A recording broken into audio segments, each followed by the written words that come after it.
All right, next we have Assemblymember Quirk. We've been waiting patiently.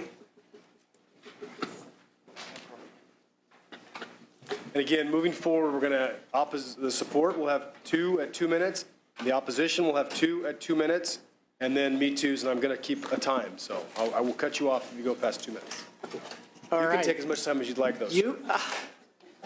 I'll try and take as little time as I can. By the way, I have the same approach in public safety in the Assembly. Let me just try and set a general picture for you. So what does AB 692 try to do? We have ambitious goals by 2050 to have as little greenhouse gas generation as possible, 90% below current levels. There is currently the low carbon fuel standard, which is a standard for the whole state. That standard to reduce carbon is mostly being taken care of right now with corn-based ethanol, which strictly looks at the food part of the corn. So it competes with food, and it's not all that low in carbon. There are other sources of carbon, or excuse me, sources of fuel, which are much lower, but they haven't been developed yet. Now, last year I brought a bill forward, and it died here in the Senate, which would have said there should be a state standard to get to use these very low carbon fuels. And the feeling was that at that point in time, the Air Board could go forward with that on their own if they wanted to. So, and that was fine.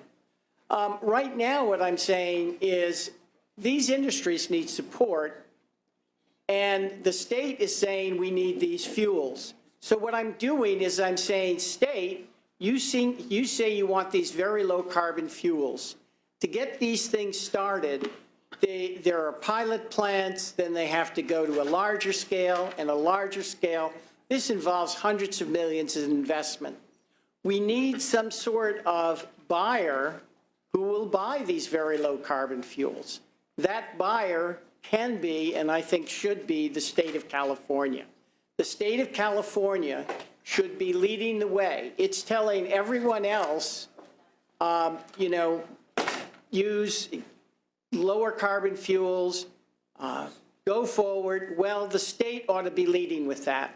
So this bill says that the state in, forgotten the exact date, 2017, should have 3% of the fuels it purchases as very low carbon fuels, and then going up by 1% a year till it reaches 10%. This would help the industry thrive.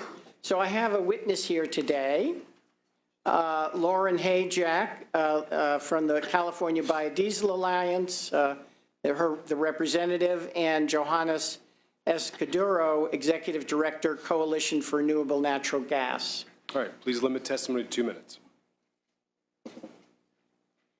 Good afternoon, Chair, members of the committee. Lauren Hayjick on behalf of the California Biodiesel Alliance, in strong support of this bill and in support of the Assembly members' efforts to help California reach its greenhouse gas reduction levels.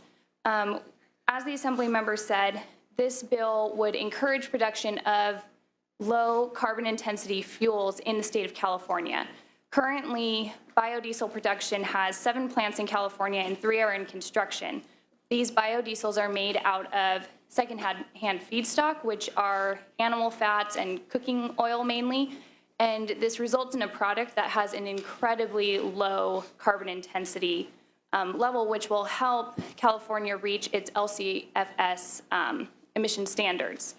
Currently in California, there are state agencies that are implementing policies to require their fleets to use lower fuel vehicles, lower fuels in general, but we need that production in state in order for state agencies to reach those levels and continue to maximize the greenhouse gas reductions in this state.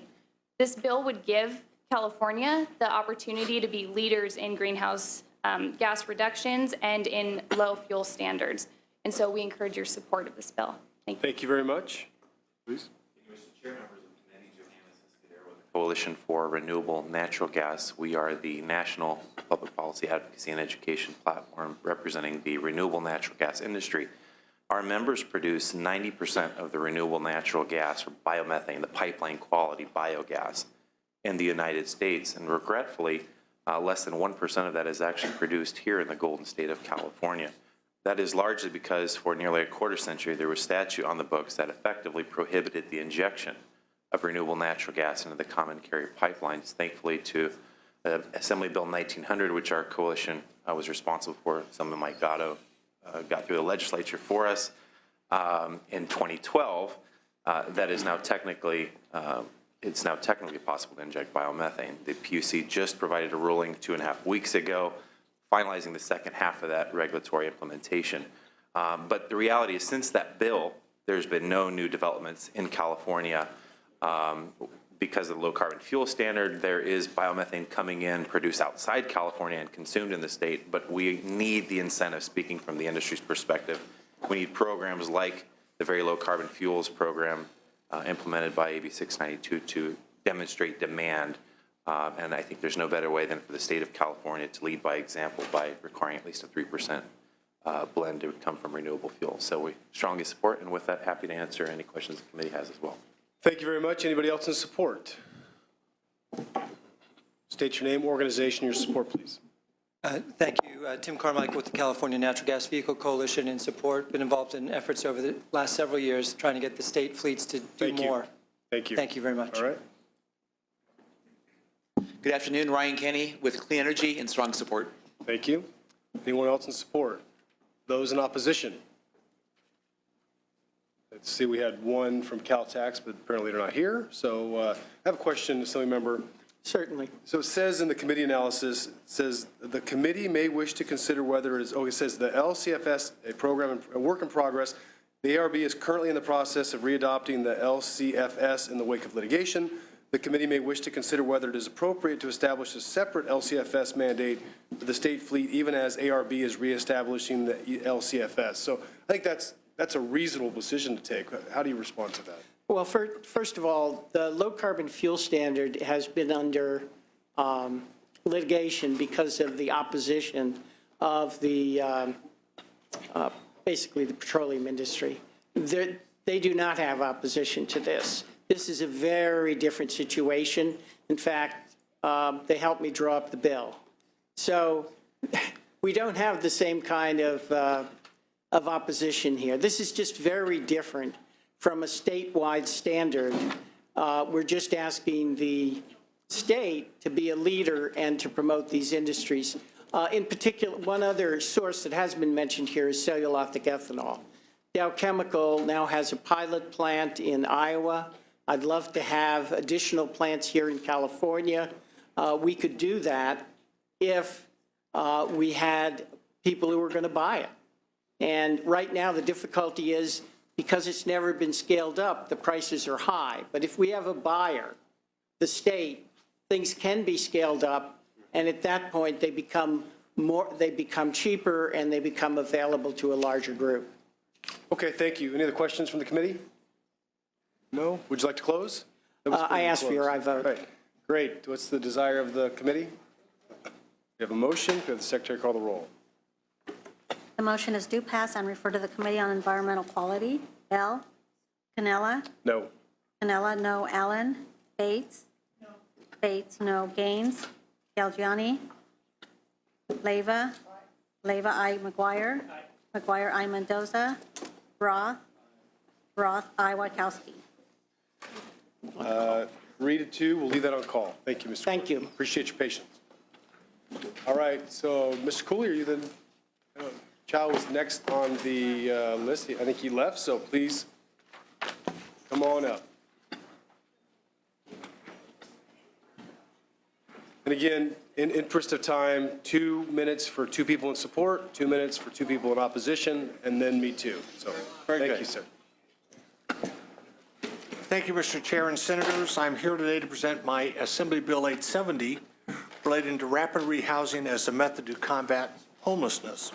And this is really a rapid rehousing enhancement program rapid rehousing in response to the fact that what has been learned in a variety of settings, including in the state of Utah, is that when people encounter a serious crisis in their lives such that they lose their housing, that to get them established in stable housing is actually the quickest route to cutting off further ongoing public expense in support of the ramifications of that loss of housing in their lives. Of course, here in California, we have about 22% of the nation's homeless population, so homelessness is a huge issue. This bill, which came off the Assembly floor with broad bipartisan support, would dedicate $2 million over 2 years to a enhancement program to be administered here in California by our Department of Housing, Community Development, focused on participants where development of this rapid rehousing enhancement concept can show itself effective and sort of be a test bed for how to find more affordable strategies to deal with homelessness. It is supported by a wide array of folks: Housing California, the California Catholic Conference, City of Thousands Oaks, the counties of San Bernardino, Ventura, the California Primary Care Association, League of California Cities, and I have with me a variety of folks here, and so they will be brisk, Mr. Chair, including John Bowders of Housing California, and I'll maybe turn over to him. Great. 2 minutes, sir. Thank you. Thank you, Mr. Chair. John Bowders, Housing California. As the member noted, rapid rehousing has been supported by the federal government, and HUD promotes it as one of its prioritized evidence-based models for ending homelessness, employing the Housing First principle. And Housing First, in a nutshell, essentially, if you provide a platform for people to live in, housing as a foundation, you can essentially help them overcome other barriers they have to long-term homelessness and instability related to employment, self-sufficiency, medical care, and other things. Rapid rehousing programs are both comprehensive and flexible. They offer case management services, landlord mediation, housing navigation, rental assistance, utility or security deposit payments. They also help people leverage additional resources from the state and federal government. They're flexible because they're individually tailored to the needs of the person or the household being served. Placement is made into a place where the family can self-sustain after assistance has been removed, and it continues for only so long as needed so that assistance can be made available to other households in need. The amount of funds that the state currently receives to assist programs under state and federal government monies for rapid rehousing are underfunded gravely, and so this enhancement program would go a long way to helping make sure that we find a cost-affordable way to end homelessness for families in California. We ask for your aye vote. Thank you very much. Thank you, Chair and members. Angela Pontus representing the Sacramento County Board of Supervisors. We currently operate rapid rehousing program services and urge your support. Thank you. Mr. Chairman, members, Dan Carrick on behalf of the League of California Cities, we support the bill. Thank you. Thank you. Others in support, your name, organization, your support, please. Steve Wallach on behalf of the Ventura County Board of Supervisors in support.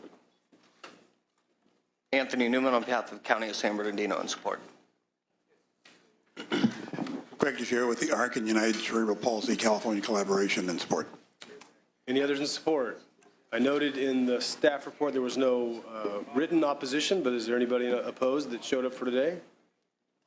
All right, come forward, please, sir. Oh, okay, well, it looked like he was coming up here. All right, so we have a motion. Do we have any questions from the committee?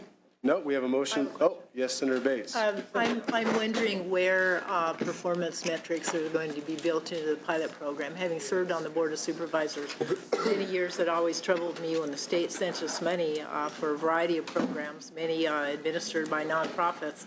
Performance metrics were not part of it to actually measure whether this allocation and appropriation was doing the trick. And we all know how vexing the homelessness issue is, throughout our state, and clearly in my county, Orange County, it's very, very troubling. So I lean towards the job you're trying to do here, but I think we need to be very specific about what it is they're going to do and how we're measuring that it's working. Well, I will let my witness with Housing California speak to that in a moment, but this program is designed so that our state housing department is going to develop guidelines to select those counties which it's going to be targeted to, and any entity receiving the funds is going to have to meet the reporting requirements that are established under the current state and federal regulations for the Emergency Solutions Grants Program. So we're not plowing new ground here. We are going into an area where there's already been targeted funding and kind of building on that platform. So I would say, I think part of the selection process, the criteria for the recipients, and the existing structure of federal regulation where emergency grants are already there will sort of hone in on the metrics. Metrics is very important. Very briefly, if you would address that as well. To your point, it's an excellent question. There's 2 points I would raise. One, the bill is going to supplement, enhance existing county grants for emergency solutions grants, and under emergency solution grant programs, counties are supposed to use the Homeless Management Information System, which is the data collection module that counties and continuums of care employ. So every county that receives funds has already got an HMIS system in place to collect data, what it shares between its organizations. And the second thing is that although there's no deadline right now imposed by HUD, states and recipients of federal monies are supposed to be working towards coordinated entry systems where essentially we reduce bureaucratic and administrative process in order to better effectuate the use of the dollars. I'm just focusing on solutions, and I haven't seen with all the money that we're throwing out a lot of programs, we are coming up with solutions. So I support what you're doing in concept. I'm going to lay off today, but I think I'll pursue this because I think we need to come forward, colleagues, with some sort of, template that says if you're going to get this, here's what we want to see, and we can use the counties that are making progress in that clearly as, let's say the syllabus for how you do it. Because the money gets lost at the county, I assure you. Seen it. So anyway, keep up the good work, but I'll lay off today and then I'll keep, pushing for something like this. In my close, if I may, I would say. Unless there's other questions. Other questions from members? No? Okay, you may close. Yeah, I would say to Senator Bates, measurement is all important. I think the outstanding feature of this bill, this is actually used in Utah. Mm-hmm. In Utah, they have found it as a route to saving and protecting the public fist. So I definitely think the measurement issue is an important one, but I think it has established itself in that environment as a great tool and one that makes fiscal sense, dollars and cents. And I think that's why there's 14 of my Republican colleagues who joined the bill on the floor, and including one who actually came up and approached me about speaking on behalf. So it's a very unique model, and we're going to gain more experience with it under this measure. So I request your aye vote. Thank you very much. Any further questions? If not, call the roll, please. The motion is due pass and refer to the Committee on Appropriations. Bell? Aye. Bell, I. Cannella. Aye. Cannella, I. Allen. Aye. Allen, I. Bates. Gaines. Galgiani. Leyva. Aye. Leyva, I. McGuire. Aye. McGuire, I. Mendoza. Mendoza, I. Roth. Roth, I. Wachowski.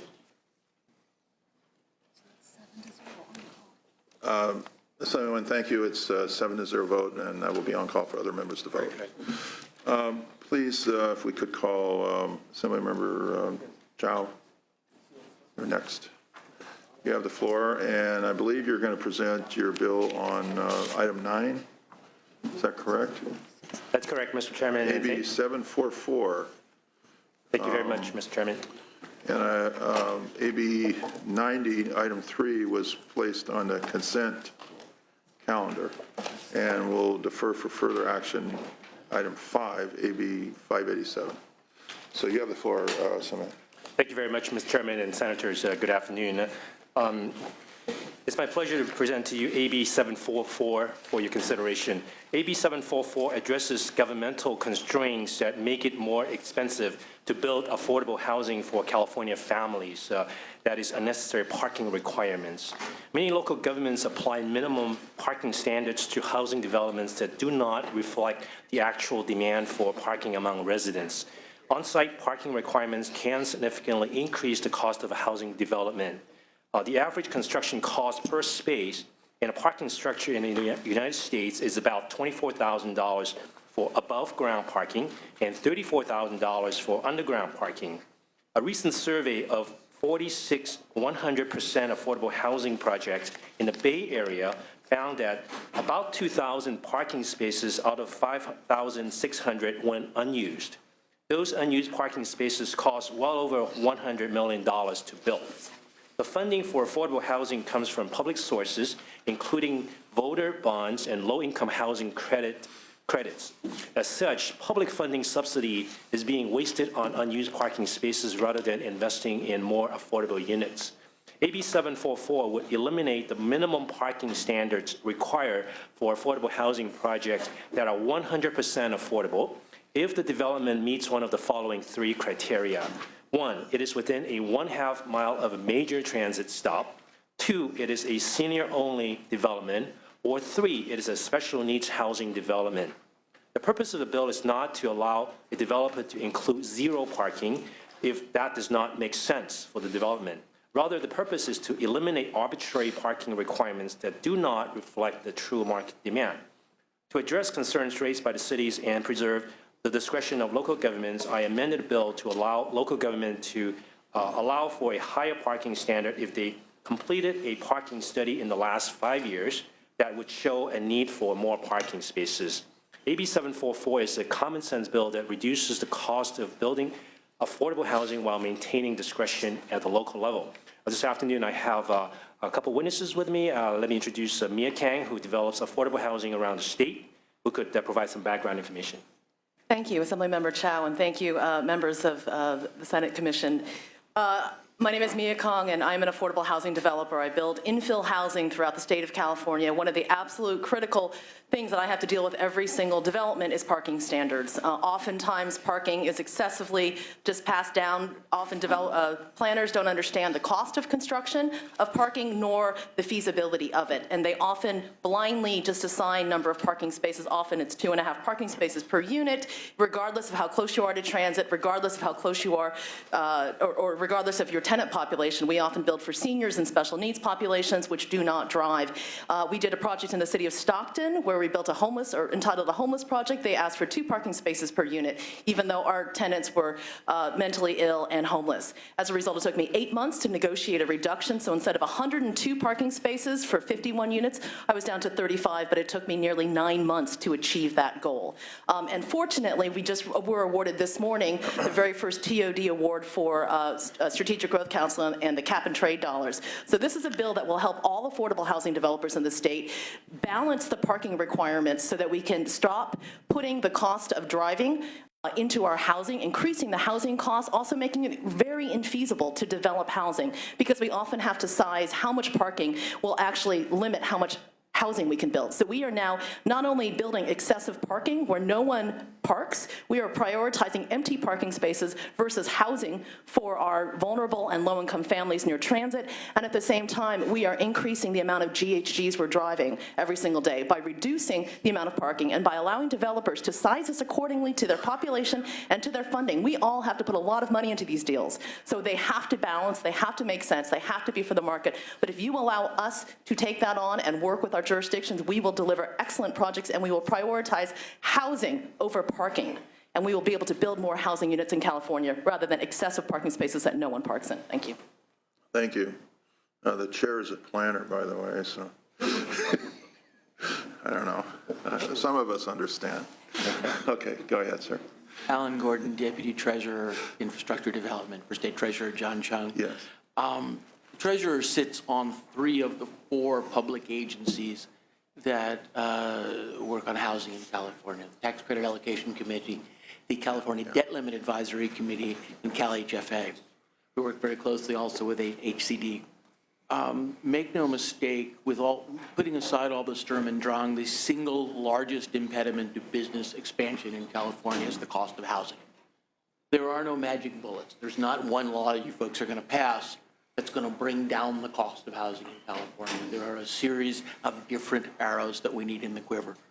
One of them is to let the market determine what we need with regard to parking going forward. The additional cost when you are building particularly high-density housing, when you are using podium parking, et cetera, underground parking, which is necessary in our urban areas, adds huge costs to each unit. To the extent that we can drive that cost down and increase density, it is one of the more important functions we can serve as government to build more housing at a more affordable cost in California. And for that reason, we thank Mr. Chow for this bill and hope that you will all support it. Thank you very Yeah. Good afternoon. I'm Victoria Rome with the Natural Resources Defense Council here in support. We think this is a common sense bill that would reduce excessive parking regulation at the local level and end the practice, as Ms. Kong stated, of subsidizing parking spaces that increasing numbers of Californians don't need or want. Thank you. Okay. Sylvia Solisha on behalf of the City and County of San Francisco in the Office of Mayor Ed Lee in support. We believe this is in line with our local planning codes and in line with our priorities to increase cycling, walking, and the use of public transit, and we also believe it will reduce the cost of affordable housing in the city. Thank you. And I am Nina Wyler with AARP California, here to show our support for the bill. Thank you. Other witnesses in favor, please. Steve Wallach on behalf of the California Bicycle Coalition. We're also in support of this bill. Daniel Savino, Association of Regional Center Agencies, representing 21 nonprofit regional centers serving over 280,000 people with developmental disabilities. Obviously, a community very directly impacted by this. Housing is increasingly unaffordable. This incentivizes it. We appreciate the author bringing this forward and very strongly in support. Greg DeGere with the ARC and United Cerebral Palsy California Collaboration, also speaking on behalf of people with developmental disabilities who have a huge need for this housing, and we support the bill. Tyrone Buckley with Housing California, also in strong support. Marina Wyant with the California Housing Consortium in support. Anya Lawler with Western Center on Law and Poverty in support. Joshua Stark with Transform in support. Bonnie Holmes, Jan American Lung Association in California, also supporting. Brian Aguirre on behalf of the California Rural Legal Assistance Foundation in support. Justin Fanzel on behalf of MTC in support. Also, the California League of Conservation Voters asked me to speak on their behalf in support. Thank you. Sandy George, I represent the American Planning Association. Yeah. We have been working with the author, and we've gotten a long ways, I think, to getting to an agreement. We still have some changes we've asked for to make sure that existing projects that do have parking are not unduly taking the parking of a project that doesn't park enough. So we have about 5 or 6 things we're still working on, and we hope we can get to yes, and hopefully if the bill keeps moving, we will do that. Thank you.